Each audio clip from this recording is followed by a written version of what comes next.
কাকা আপনি তো জীবিত রয়েছেন, আপনাকে কিভাবে মৃত বানালো? মৃত বানিয়েছে তো ওই এসআইরা। আমার আমার বদলে যে আমি তো জানতো, তা আমার বাবার নাম আর তাদের বাবার নাম আলাদা দেখা যাচ্ছে না। সে মরাটা জ্যান্ত হয়ে গিয়েছে আর আমি ভালোটা মরে গিয়েছি। আপনাকে আপনাকে চিন্তায় রয়েছি। বুঝতে পারছি না। আর নাম, তার নাম এক থাকতে পারে কিন্তু ওর বাবার নামটা যে তো আলাদা আছে, কিন্তু সেটা তো করলো না। এইটাই তো বুঝছি। এর কে? হ্যাঁ, আদমকে মানে ভয় ভয় ভাবি আছে। নদিয়ার কৃষ্ণগঞ্জের বাবাখালীর 102 নম্বর বুথে নিমাই অধিকারী জীবিত থেকেও ভোটের খসড়া তালিকায় মৃত দেখতে পান। যদিও এই ঘটনায় 12 ঘন্টার মধ্যেই নিমাইবাবুর নাম খসড়া তালিকায় তুলে দেওয়া হয়েছে বলেই জানিয়েছেন 102 নম্বর বুথের বিএলও সাধনা ভাওয়াল। এমনকি তিনি দাবি করে বলেন তার নাম অলরেডি উঠে গিয়েছে খসড়া তালিকায়। পরবর্তীকালে নিমাইবাবুর বাড়িতে এসআইআর এর নোটিশ যায়নি। তিনি বলেন, আমার বুথের মোট 25 জনকে হিয়ারিংয়ের নোটিশ পাঠানো হয়েছে, তার মধ্যে নিমাইবাবুর নাম নেই। থাকবে কি করে? ওনার নাম তো সঙ্গে সঙ্গেই তুলে দেওয়া হয়েছে। তা সত্ত্বেও গতকাল অভিষেক বন্দ্যোপাধ্যায়ের সভায় নিমাইবাবুকে নিয়ে গিয়ে রাজনৈতিক উদ্দেশ্য সাধনের জন্য তৃণমূলরা এই কাজ করছে। 102 নম্বর বুথের মোট ভোটার সংখ্যা 1239। এই বুথেই নিমাই অধিকারী একই নামে রয়েছে 5 জন। যদি আপনার নামটা সংশোধন হয়ে থাকে তাহলে তো অলরেডি দেখানো উচিত ছিল নাকি? দেখানো তো উচিত। আপনাকে আপনাকে চিন্তায় রয়েছি। আপনাকে এখনো জানায়নি? না, আর যদি এটা ঠিক হয়ে থাকে তো আগেই তো ঠিক হয়েছে নিশ্চয়, যদি হয়ে থাকে। ওই ওই আমি ছেলে পাঠিয়েছিলাম, হ্যাঁ। তো ওই কথাই বলেছে যে এখন ওই সব হচ্ছে। হ্যাঁ, কালকে দেখলাম ওই আরে কি বলে চিমনিবাসে ওখানে যে হাট হয়, হ্যাঁ। ওই মন্ডিতে সব লোকজন ওসব করছে, মানে যাদের ভুল। আপনাদের তো ডাকেনি? না, চিঠি তো করেনি স্যার? না, না। আচ্ছা, তা সত্ত্বেও আতঙ্কে রয়েছে। হ্যাঁ, আপনার এই পঞ্চায়েতে যে আরও ডেকেছিল ওইখানে কি 6 নম্বর ফর্ম ফিল আপ করেছিল? হ্যাঁ, ওরা ফর্ম দিয়ে ফিল আপ করেছিল। তারপরে আর ডাকেনি? না, সেটা কদিন আগে? ওই তো 1 তারিখে না কত তারিখে বেরোলো, সেই দিন? তার পরের দিন, মানে যেদিনকে মোবাইলে বেরিয়েছে তার পরের দিন তো ডিক্লেয়ার দিয়েছে। হ্যাঁ। তার পরের দিন আমার করে ও দিয়েছে। তারপরের দিনই করে দিয়েছে? হ্যাঁ, মানে এসআর ওই ফর্মটা সংশোধন করে দিয়েছে আপনার? সংশোধন ওই 6 নম্বর ফর্ম দিয়ে করে দিয়েছে? করেছে। এখন কি হয়েছে না হয়েছে আমি জানি না, হলো কি হলো না। আচ্ছা, ওই জন্যই আপনাকে কালকে তৃণমূলের পক্ষ থেকে অভিষেক বন্দ্যোপাধ্যায় মিটিংয়ে নিয়ে গেছিল? হ্যাঁ, হ্যাঁ। ও এখন তৃণমূলেরও আসছে, 24 ঘন্টারও আসছে। এই বুথেই নিমাই অধিকারী একই নামে রয়েছে 5 জন। এদের মধ্যে কয়েকজন মারা গিয়েছেন। খসড়া তালিকা প্রকাশের সঙ্গে সঙ্গে তিনি জীবিত নিমাই বাবুকে নিয়ে যান শিবনিবাস গ্রাম পঞ্চায়েতের তাদের সুপারভাইজারের কাছে। সুপারভাইজার তৎক্ষণাৎ 6 নম্বর ফর্ম ফিল আপ করে নিমাইবাবুর নাম সংশোধন করে খসড়া তালিকায় তুলে দিয়েছেন এবং সেই তালিকা কৃষ্ণগঞ্জ বিডিওর কাছে তিনি জমাও দিয়ে এসেছেন বলেই দাবি বিএলওর। তিনি বলেন, যদি খসড়া তালিকায় নাম না উঠত তাহলে পরবর্তীতে তিনি এসআইআর এর নোটিশ পেতেন। তাদের পরিবারকে ব্যাপারটা জানানো হয়েছিল। বিএলের কথা যে ঠিক সেটা নিমাইবাবু তিনি নিজেও স্বীকার করেছেন। তিনি নিজেও বলেন পরের দিন তাকে শিবনিবাস গ্রাম পঞ্চায়েতে নিয়ে গিয়ে আধিকারিকরা ঠিক করে দেন। এটা ঠিক করে দেওয়া হয়েছে বলেই জানিয়েছেন এবং স্বয়ং নিমাইবাবু। এখন প্রশ্ন, তাহলে এতদিন পর হঠাৎ গতকাল অভিষেক বন্দ্যোপাধ্যায়ের মঞ্চে নিয়ে গিয়ে নিমাইবাবুকে এই কাজ করানো হলো কেন? পাশাপাশি তিনি স্বীকার করে নেন একই নামে বেশ কয়েকজন রয়েছে এই বুথে। বলা যেতেই পারে নিমাইবাবুকে নিয়ে রাজ্য রাজনীতিতে এসআইআর নিয়ে তোলপাড়। দেখুন প্রতিক্রিয়া এবং পাল্টা প্রতিক্রিয়া। কাকা আপনি তো জীবিত রয়েছেন, আপনাকে কিভাবে মৃত বানালো? মৃত বানিয়েছে তো ওই এসআইরা। আমার আমার বদলে যে আমি তো জানতো, তা আমার বাবার নাম আর তাদের বাবার নাম আলাদা দেখা যাচ্ছে না। সে মরাটা জ্যান্ত হয়ে গিয়েছে আর আমি ভালোটা মরে গিয়েছি। আপনার নাম কেমনি? নিমাই অধিকারী। আপনার বাবার নাম? নিতাই অধিকারী। আর যার নিয়ে মানে হয়েছে তার বাবার নাম কি? ওর বাবার নাম তো জানি না। রাধা গোবিন্দ পাড়ার 2টো নিমাই মারা গিয়েছে, 5টা নিমাই আছে পাবাখালিতে। হ্যাঁ, আচ্ছা। তো একটা অধিকারী মারা গিয়েছে আর একটা পরামানিক। ওরা তো বলছে পরামানিকটা জ্যান্ত হয়ে গিয়েছে। আপনি 2002 সালে ভোটার লিস্টে আপনার নাম আছে? হ্যাঁ, 2025-এ? হ্যাঁ। মৃতটা কবে দেখালো আপনাকে? মৃত দেখিয়েছে এই তো এই এখন করার সময়, এই যে এখন যা হচ্ছে ওই করার সময় মৃত দেখিয়েছে। কে দেখালো এটা? ওই বেলুয়ার বিএলও? বিএলও কে, মেয়ে না ছেলে? মেয়ে, ওই রাধা গোবিন্দ পাড়ার কী বলে মানু। হ্যাঁ, উনি দেখিয়েছেন? হ্যাঁ, উনি আমার ভাইপো পুলিশের চাকরি করে। ও মোবাইল খুলে দেখছে যে যেটা মৃত, তো ও দৌড়তে এসে যেটা তোমার তো মৃত দেখাচ্ছে। তখন ওর বাড়ি গেলাম, ও বলছে আমি তো দেখছি এখন মোবাইলে মৃত। তারপরে অঞ্চলে নিয়ে গিয়ে ওইসব করিয়ে দিয়েছে, 6 নম্বর ফর্ম ফিল আপ করিয়ে। তারপর আপনার নাম উঠে গেছে এখন? না, এখন উঠিনি? এখন উঠিনি এখনো।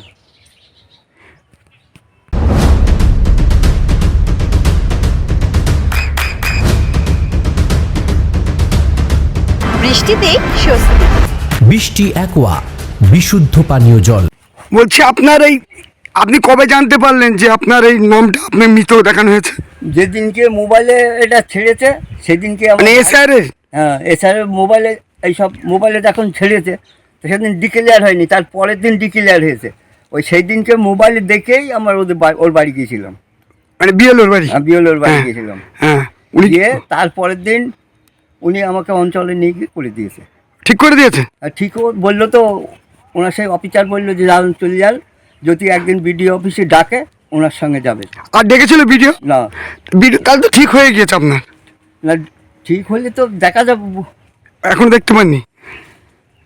আচ্ছা, বলছি এই যে আপনার পরের দিনকে ঠিক হয়েছিল, কালকে তো অভিষেক বন্দ্যোপাধ্যায় আপনাকে মঞ্চে তুলেছিলেন। হ্যাঁ, তা তখন তো অভিষেক বন্দ্যোপাধ্যায় বললেন যে আপনার নাম বাদ গেছে, মৃত বলেই দেখাচ্ছে। এখন কি ভোটার লিস্টে আপনার জীবিত দেখাচ্ছে না মৃত দেখাচ্ছে?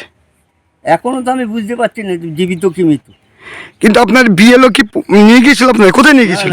বিএলও কিছু নিয়ে যায়নি। না, বিএলও আপনাকে কোথায় নিয়ে গিয়ে ঠিক করেছিল? ও অঞ্চলে নিয়ে গিয়ে কোন অঞ্চলে? চিমনিবাস। শিবনিবাস অঞ্চলে নিয়ে গিয়ে ঠিক করে দিয়েছে বলেছে। ও পরে জানতে চেয়েছিলেন যে আপনার ঠিক হয়েছে কিনা? ও আমার ছেলে পাঠিয়েছিলাম, হ্যাঁ। তো বললো এই এখন যে সব হচ্ছে এগুলো হয়ে যাবে, তারপরে ঠিক হবে। তাই বলেছে? হ্যাঁ, ছেলেকে তাই বলি। আপনাকে বাড়িতে চিঠি আসছে আর পরবর্তীকালে? না, কোনো চিঠি আসেনি? আমাকে একদিন কেষ্টগঞ্জ থেকে আমি জিজ্ঞাসা করলাম, ফোন করলো, আমি বললাম কোথা থেকে বলছেন? বলছে কেষ্টগঞ্জ থেকে। হ্যাঁ, যে বলছে আপনার কোনো চিন্তা নেই, আপনার হয়ে যাবে। হ্যাঁ। হ্যাঁ, আপনি কোনো চিন্তা করবেন না। মানে এখন হয়ে গিয়েছে কিনা আপনি জানেন না? না, সেই জন্য অভিষেক বন্দ্যোপাধ্যায়ের মিটিংয়ে আপনি গিয়েছিলেন? অভিষেক বন্দ্যোপাধ্যায়ের মিটিংয়ে গিয়েছিলাম। কারা নিয়ে গিয়েছিল আপনাকে? ওই যে ক্ষুদিরাম মাস্টার, তারপরে ওর তৃণমূলের থেকে? কি বললেন? কি ওই জিজ্ঞাসা করলে ওই বললাম, তাছাড়া আর আমি কি পেট গড়িয়ে কী বলবো? পেট গড়িয়ে বলার কিছু তো আমার নেই, আর আমি বলতেও পারবো না। আমার তো ভয়তেই আমার সেই ওপরে উঠে কাঁপুনি ধরে গেল ওই মঞ্চে? হ্যাঁ। কত বড় একটা নেতার পাশে দাঁড়ালেন, কেমন লাগছে? কেমন ভালোই লাগছিল। তার মানে আপনাকে এখনো বিএলও জানায়নি যে আপনার নামটা উঠেছে কিনা? হ্যাঁ। বিএলও আপনার এলাকার নিমাই অধিকারী, তাকে নাকি জীবিত থাকতেও আপনারা মৃত দেখেছে, কি বলবেন? না, ওটা যে কোনো কারণবশত হয়তো মিস্টেক হয়ে গেছে, কিন্তু সেই নিমাই অধিকারীর ফ্যামিলির বাড়িতে গেছি, আমি গিয়ে বলেছি দেখুন আপনার নামটা কাটা গেছে। আমার তো এখানে, আমি একজন বিএলও, আমার কোনো দোষ নেই, কারণ আমার যা করণীয়, আমার হচ্ছে 29টা ডেথ ভোটার ছিল, তার মধ্যে কিভাবে মিস্টেক হয়েছে সে হয়তো কোনো কারণবশত হয়ে গেছে। কিন্তু বলার পরে আমি ওকে সঙ্গে সঙ্গে আবার আমাদের পঞ্চায়েত অফিসে নিয়ে গেছি, নিয়ে যাওয়ার পরে ওর নামটা তুলে দিয়েছি, প্লাস সেই দিনকেই অনলাইন করে নিয়ে আমি বিডিও অফিসে জমা দিয়ে দিয়েছি। এই হচ্ছে ব্যাপার। তার মানে ও তো অলরেডি নাম উঠে গেছে। আচ্ছা, বলছি যে 2002 সালে ইনার ভোটার লিস্টে নাম ছিল? হ্যাঁ, 2002-এর নাম ছিল। 2025-এ? 25-এও নাম আছে। তাহলে এইটা ভুলটা কিভাবে হলো? এটা যে কোনো কারণবশত হয়তো, সবসময় তো সার্ভার ঠিক থাকে না, সার্ভারের গন্ডগোল হয়েছে। বিডিও সাহেবও তো বলেছিলেন সার্ভারের গন্ডগোলে জিনিসটা ঘটে গেছে, কিন্তু যেরকম ঘটে গেছে সেরকম তো তার নামটা তোলাও হয়ে গেছে। এটা নিয়ে তো আবার এত কিছু তো। গতকালকে অভিষেক বন্দ্যোপাধ্যায়ের মঞ্চে নিমাইবাবুকে নিয়ে যাওয়া হয়েছিল, সেখানে অভিযোগ যে তাকে এখনো মৃত দেখাচ্ছে, এটা কি বলবেন? আচ্ছা, এই ব্যাপারটা যদি বারবার বলে মৃত মৃত মৃত, এই কথাটা একদম সঠিক নয়। একটা কারণবশত 100%-এর মধ্যে হয়তো 99% একজন হয়তো হয়ে গেছে, যে কোনো কারণবশত বারবার বলা হচ্ছে। তবে এটাকে নিয়ে এত হাইলাইট করার কোনো দরকার নেই। এই কারণেই তাদের ফ্যামিলিকে, তার ছেলে আমার বাড়িতে গেছিল, ওই যে দিদি কি হলো, মানে একটা হুইপ জারির মতো। আমি কি হলো মানে, সবার সাথে যখন লিস্ট বেরোবে তখন ওনার লিস্টও বেরোবে, তাই এইটুকু তো সময় দিতে হবে। উনি তো এমন কোনো অফিসার নয় যে তাকে আলাদাভাবে স্পেশালভাবে তার নামটা বের হবে। তাহলে অটোমেটিক যখন সবার নামটা বেরোবে আমার 1167 ভোটার, তার সাথে একটা কাটা গেছে, তার মানে তখন ওনার নামটা উঠে যাবে, তার জন্য সময় দিতে হবে। সবার কি নাম বেরিয়েছে? তাই এই নিয়ে এতটা যে একেবারে অভিষেক মঞ্চে গিয়ে তাকে বলতে হবে আমি জানি না, তাহলে আমরা যে একটা বিয়লো, আমাদের কথা তাদের কাছে মূল্য নেই। আচ্ছা বলছি যে এই যে আপনার পঞ্চায়েতে পরের দিনকে নিয়ে গেছিলেন যে সব মানে পরের দিন বলে না, সঙ্গে সঙ্গে সেই দিনকেই আমি আমার মেম্বারের বাড়ি আমি নিয়ে গেছি। রাত্রিবেলা স্যার বলে এক্ষুনি আপনি অনলাইন করে দেন, আমি রাত্রিবেলাতেই অনলাইন করেছি। পরের দিন আবার পঞ্চায়েতে নিয়ে গেছি, পঞ্চায়েত থেকে স্যার বললেন আমি যা হচ্ছে আমাদের হচ্ছে পঞ্চায়েতের অফিসের পঞ্চায়েতের অফিসেরই স্যার, মানে আমাদের যে সুপারভাইজার, আমাদের যে আমাকে দেখাশোনা করছে সেই স্যারই। তারপরে সেই স্যার সঙ্গে সঙ্গে আমি এটা আপনি গিয়ে বিডিও অফিসে জমা দেন, আমি সঙ্গে সঙ্গে বিডিও অফিসে জমা দিই। আর পরবর্তীকালে তো ওনার এসআইআর নোটিশ যায়নি? না ওরা তো যদি না হতো তাহলে তো ওর হিয়ারিং এর নোটিশটা আসতো, ওনার তো হিয়ারিং এর নোটিশটাও তো আসেনি। এই যারা এই হাইলাইটটা করছে তারা কি জানে না নোটিশটা এলে হিয়ারিং এ যেতে হয়? তাকে কি নোটিশ দেওয়া হয়েছে? তাই বারবার এই অবজেকশনটা আসছে। তাহলে আপনাকে কি কালিমালিপ্ত করার জন্য করা হচ্ছে? অবশ্যই এটা তো তাই হচ্ছে। তো আপনি কি চান? আমি চাই এর প্রতিবাদ হোক, মানে এটা নিয়ে একটা কিছু সরগোল তাহলে হোক। কারণ আমি প্রথমেই আমার মানে যারা আছে তাদেরকে বলেছি এটা এরকম মিস্টেক হয়ে গেছে, এটা নিয়ে কোনো কিছু করবি না তোরা, আমি রিকোয়েস্ট করেছিলাম, কিন্তু সেটা কথাটা শুনলো না। তার মানে এটা কি ব্যাপারটা কি? এটা কি রাজনৈতিক চক্রান্ত? এখন তো তাই ভাবছি রাজনীতি চক্র। আমি কিন্তু কোনো রাজনীতির মধ্যে নেই, কিন্তু এখন তো তাই দেখছি বাধ্যতামূলক আমি রাজনীতি চক্র। এই রাজনীতির সাথে কারা জড়িত মনে হচ্ছে? এখন কারা মনে হচ্ছে আমি কি করে বলবো? না ওনারা তো অভিষেক মঞ্চে গেছে, তার মানে নিশ্চয়ই মানে অভিষেক চক্রবর্তীর কাছে যখন গেছে নিশ্চয়ই অভিষেক বন্দ্যোপাধ্যায়ের কাছে গেছে, তাহলে এখানে একটা টিএমসি চক্রান্ত তাহলে হবে, এটা বলতে বাধ্য হচ্ছি। আপনার নাম? আমার নাম সাধনা ভাওয়াল। আপনার বাড়ি? আমার বাড়ি রাধা গোবিন্দ পাড়া। আপনি কত নম্বরে বিয়ে হলো? আছি নিমাই বাবু, উনি তো জীবিত রয়েছেন, উনাকে মৃত দেখিয়েছে নাকি, কি বলবেন? জীবিত থাকতেও তাকে মৃত করে দিল, কেন দিল সেইটাই তো বুঝতে পারছি না। আর তার নাম এক থাকতে পারে, কিন্তু বাবার নামটা যে তো আলাদা আছে, সেটা তো করলো না, এইটাই তো বুঝছি। এর কে করেছে এটা করেছে এসব লেখালেখি করতেছিল, এখানে আমি বুঝতে পারিনি। ক্ষুদিরাম মাস্টার ওখানে লিখতে এসে জানি, আর ওই মানু বলি ওই পারে সে ও এসেছিল কি লিখেছিল এই কিলাম মাঠে, সেটা বলতে পারছি না। ক্ষুদিরাম মাস্টার সে লিখেছিলেন, ও কাগজ করে লিখেছিল ওই কেতু পালের ওখানে। এখন কার কাছে কি হলো আমি সেটা বলতে পারবো না। আপনার কি এর আতঙ্কে আছে? হ্যাঁ আতঙ্কে, মানে ভয় ভাবে আছে। এখন কি ঠিক হয়ে গেছে কাগজ? এখন সেটা আমি কালকে ওখানে গিয়েছিল, কি হয়েছে সেটা আমি বলতে পারছি না। কালকে অভিষেকের ওখানে গিয়েছিল তো। আপনার নাম? আমার নাম বীণাপানি অধিকারী। আপনি এই নিমাই বাবুর কে হন? বউ। 102 নম্বর বুথের নিমাই অধিকারী, তাকে তোলা হয়েছিল, তিনি নাকি জীবিত থেকেও মৃত, কি বলবেন? তৃণমূল মানেই মিথ্যাচার, তৃণমূল মানে ঢপবাজ।